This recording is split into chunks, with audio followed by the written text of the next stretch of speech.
जय श्री कृष्ण जी की जय भगवती।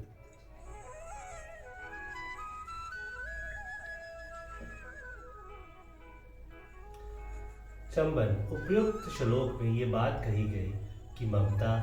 आस्तिक, फल इच्छा और अहंकार बिना केवल लोक संग्रह के लिए शास्त्र सम्मत यज्ञ, दान, तप आदि समस्त कर्म करता हुआ भी ज्ञानी पुरुष वास्तव में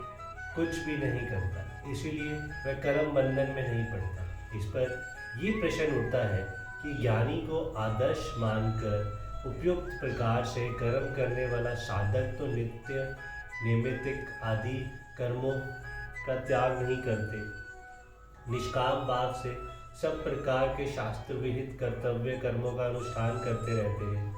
इस कारण वे किसी पाप के भागी नहीं बनते, किंतु जो साधक शास्त्र विहित यज्ञ,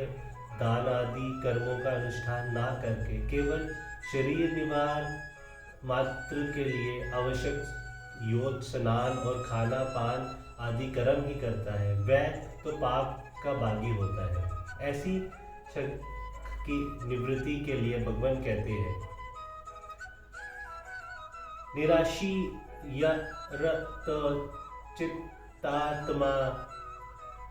तयत सवर परिग्रह, शारीर केवल कर्म कुव्र नन्ना होती किली बशम। जिसका अंतकरण और इंद्रियों के सहित शरीर जीता हुआ है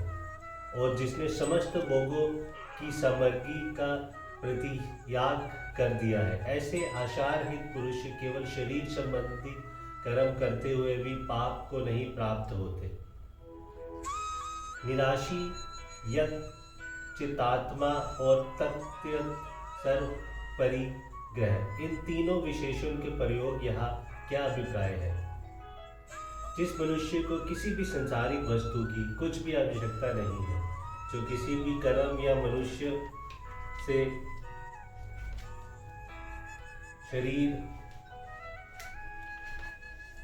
से किसी प्रकार के भोग प्राप्ति की किंचन मात्र भी आशा या इच्छा नहीं रखता, जिसने सब प्रकार की इच्छा, कामना, वासना आदि का स्वतः त्याग कर दिया है, उसे निराशी कहते हैं। जिसका अंतकरण समस्त इंद्रियों सहित शरीर वश में है, अर्थात जिसका मन और इंद्रियां राग द्वेष से रहित हो जाने के कारण उन पर शब्द आदि विषयों के संबंधों का कुछ भी प्रभाव नहीं पड़ सकता, और जिसका शरीर भी जैसे वह उसे रखना चाहता है वैसे ही रहता है, वह चाहे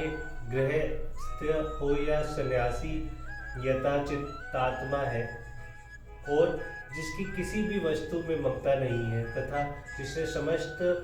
मोक्ष सामग्री के संग्रह का भलीभांति त्याग कर दिया है,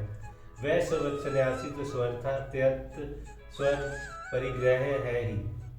इसके सिवा जो कोई दूसरे आश्रम वाला भी यदि उपयुक्त प्रकार से परिग्रह का त्याग कर देने वाला है, तो वह भी त्यक्त सर्व परिग्रह है। इन तीनों विशेषणों का प्रयोग इस श्लोक में ये बात दिखलाया गया है कि जो इस प्रकार का ब्रह्म वस्तुओं से संबंध ना रखकर निरंतर अंतर आत्माओं से ही संतुष्ट रहता है, वही संख्य योगी यदि यज्ञ धनादि कर्मों का अनुष्ठान ना करके केवल शारीर संबंधी खान पान आदि कर्म ही करता है, तो भी वह पाप का भागी नहीं होता, क्योंकि उसका वह त्याग आस्तिक या फल की इच्छा अथवा अहंकार पूर्व के मोह से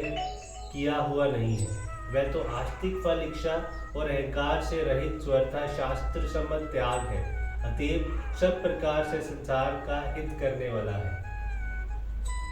यहाँ शरीरम और केवलम विशेषणों के सहित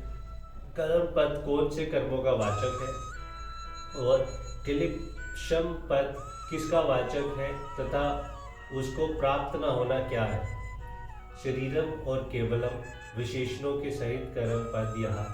शोच, स्नान, खान पान और यशन आदि केवल शारीरिक निर्वाण से संबंध रखने वाली क्रियाओं का वाचक है, तथा किली बशम पद यहाँ यज्ञदानी विहित कर्मों के त्याग से होने वाले प्रत्यवाय पाप का तथा शरीर निर्वाह के लिए की जाने वाली क्रियाओं में होने वाले अनिवार्य हिंसा आदि पापों का वाचक है। उपयुक्त पुरुष का ना तो यज्ञ आदि कर्मों के अनुष्ठान ना करने से होने वाला प्रत्यवाय रूप पाप लगता है और ना शरीर निर्वाह के लिए की जाने वाली क्रियाओं में होने वाला पापों से ही उसका संबंध होता है। यही उसका किलीबश को प्राप्त ना होना है। जय श्री कृष्ण जी की जय।